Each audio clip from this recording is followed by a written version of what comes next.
Salut, c'est Trado, je suis content de vous retrouver pour la mise à jour des analyses techniques de l'or, de l'argent et de Bitcoin, libellés en euros et en dollars. Semaine faste encore, on va le voir, avec pour commencer l'analyse de l'or libellé en euros en données mensuelles. Ça veut dire que chaque bougie que vous voyez là correspond à un mois de cotation avec les plus bas et les plus hauts. La bougie en cours n'est donc pas finie, elle est toujours en formation puisque nous sommes le 10 août. Et voilà où nous en sommes. Nous avons confirmé ici le passage au-dessus de cette zone rouge qui est une zone de résistance qui nous avait bloqué depuis 2016 et le fait qu'on ait clôturé au-dessus lors du mois de juillet a provoqué l'entrée massive d'acheteurs qui se ruent sur l'or libellé en euros, en particulier avec les difficultés, les incertitudes géopolitiques et monétaires actuelles, et il semble que l'on veuille aller tester la prochaine résistance importante, très importante, historique même, qui correspond au plus haut de 2012 aux alentours de 1380-1387 euros l'once. On est vraiment très très près, regardez, maintenant on est à 2-3% de ce record historique. Si on devait casser cette nouvelle résistance, ce serait un signal quand même extrêmement fort pour la suite. Mais ne brûlons pas les étapes, pour l'instant on retient surtout que nous avons franchi une résistance et que cela a provoqué une dynamique haussière renouvelée. On passe aux données hebdomadaires, c'est-à-dire que chaque bougie correspond maintenant à une semaine de cotation. On retrouve nos repères rouges, les données mensuelles, mais on retrouve également des repères gris qui sont des repères sur les données hebdomadaires.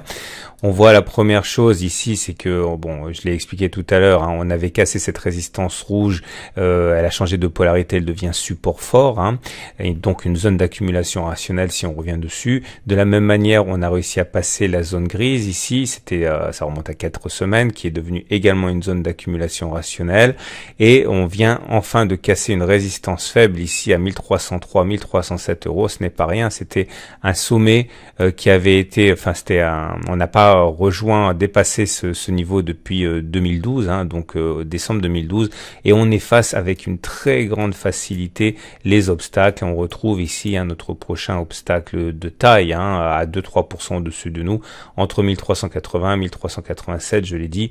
En tout cas, pour l'instant, le plus difficile pour les investisseurs, c'est de rentrer, puisqu'on a eu moult occasions de rentrer. Vous voyez, toutes ces bougies ici qui freinaient un petit peu l'or. Maintenant, pour trouver un point d'entrée, c'est difficile, puisque la fusée est lancée. On passe maintenant à l'or libellé en dollars. Et pour l'or libellé en dollars, à commencer bien sûr par les données mensuelles, et le schéma est le même. On a réussi à s'affranchir ici de la zone de résistance qui s'était révélée intraitable depuis 2014. Forcément, lorsqu'on est passé au-dessus, ça a ravigoré les haussiers, et depuis on ne cesse de progresser. La zone rouge ici, donc comprise entre 1334 $ l'once et 1392, est une zone d'accumulation rationnelle, et le prochain obstacle, il est là. Ça correspond à un support qui a été cassé. Donc il a changé de polarité, devient résistance, et on est très près de ça.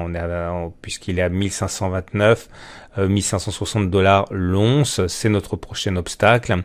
Et en données hebdomadaires, là aussi, on a connu une accélération depuis, on l'a dit, qu'on a franchi cette zone rouge. On avait également un obstacle ici à 1397, 1433, qui correspondait, je vous rappelle, à quelque chose qui nous avait bloqué en 2013. Une fois qu'on l'a passé, ça a changé de polarité, la résistance devient support, et on retrouve ici à quelques encablures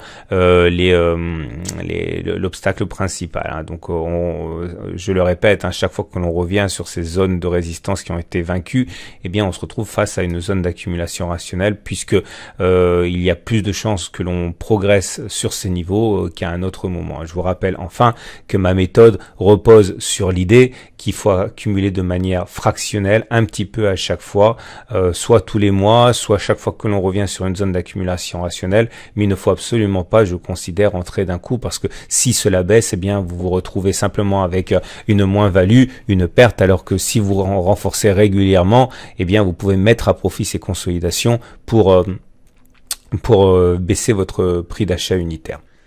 Et si vous voulez passer à l'action et acheter et investir dans l'or ou dans l'argent, je vous rappelle que mon partenaire historique pour les métaux précieux, c'est le leader français de l'achat et de vente en ligne, aucoffre.com. Et en ce moment, l'offre Souverain Elisabeth II, donc une pièce extrêmement reconnue, classique et qui fait l'objet d'une des plus fortes demandes, donc est en mise en avant chez mon partenaire. Donc si vous allez sur le site, vous verrez à la fois les caractéristiques de la pièce et la possibilité donc de vous la procurer si vous le désirez. Il y a un lien en fin d'article pour y accéder et également en dessous de la vidéo YouTube dans les commentaires. On termine avec Bitcoin et Bitcoin en euros, bien sûr, toujours en données mensuelles. Là aussi, c'est la grande forme puisque ce mois-ci, on en est à 16% de progression, on n'est que le 10. On voit l'obstacle ici qui se présente, c'est l'obstacle des 11 770, 16 650, et un obstacle très très large qui correspond à la grande volatilité du Bitcoin tel que le Bitcoin l'a connu en 2017. Chaque fois qu'on s'approche de cette zone, il y a des rejets, des ventes, et c'est pour ça que on voyait ces grandes mèches qui montrent que les plus hauts ne sont pas tenus. On descend d'une unité, on regarde les données hebdomadaires, une bougie égale une semaine de cotation, on retrouve nos repères. J'avais déjà signifié que le support faible des 9560 est une zone d'accumulation rationnelle. Vous voyez, on rebondit dessus assez aisément. Depuis 2 semaines qu'on est venu chercher cette zone, on a déjà pris la bagatelle de 30%, enfin entre 25 et 30%, ça dépend du moment de la semaine. Ça va très très vite, tout en sachant que si les retours sur cette zone sont des opportunités d'accumuler de manière fractionnelle, dès qu'on s'approche de la résistance forte des 11 800, 11 660, c'est l'inverse, il y a des ventes. Et on va terminer avec le Bitcoin en dollars, qui a un schéma complètement similaire. Regardez, on se rapproche à grandes enjambées de la grande zone de résistance ici, 13 800, 19 840, zone à partir de laquelle il y a des ventes. En données hebdomadaires, ça donne cela, c'est pareil. Vous voyez, on avait identifié la zone, le support faible 9 570 000 qui est une zone d'accumulation rationnelle. On rebondit assez facilement dessus. On a pris depuis le rebond, là pareil, entre 25 et 30%.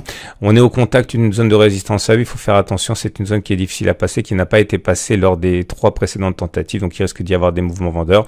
Par contre, si on devait clôturer au-dessus, vous savez comment ça fonctionne, la zone de résistance faible deviendra zone de support et sans doute cela nous servira de tremplin pour aller tester une nouvelle fois la zone rouge.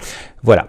Je vous rappelle que si vous voulez acheter du Bitcoin, mon partenaire aucoffre.com permet de sécuriser votre ledger sur lequel vous aurez mis éventuellement votre Bitcoin que vous aurez acheté ou votre demi-Bitcoin, puisque Aucoffre permet l'achat de Bitcoin des 1 demi-Bitcoin, et cela sera mis dans une chambre ultra sécurisée, non connectée à l'internet, donc à l'abri du piratage de plateformes de crypto-monnaies telles qu'on peut le voir régulièrement. Je vous souhaite une excellente journée. Tout ceci évidemment n'était pas un conseil, ce n'est qu'une analyse technique donnée à titre informatif, un partage de ce que je fais à titre personnel. À la semaine prochaine pour la mise à jour.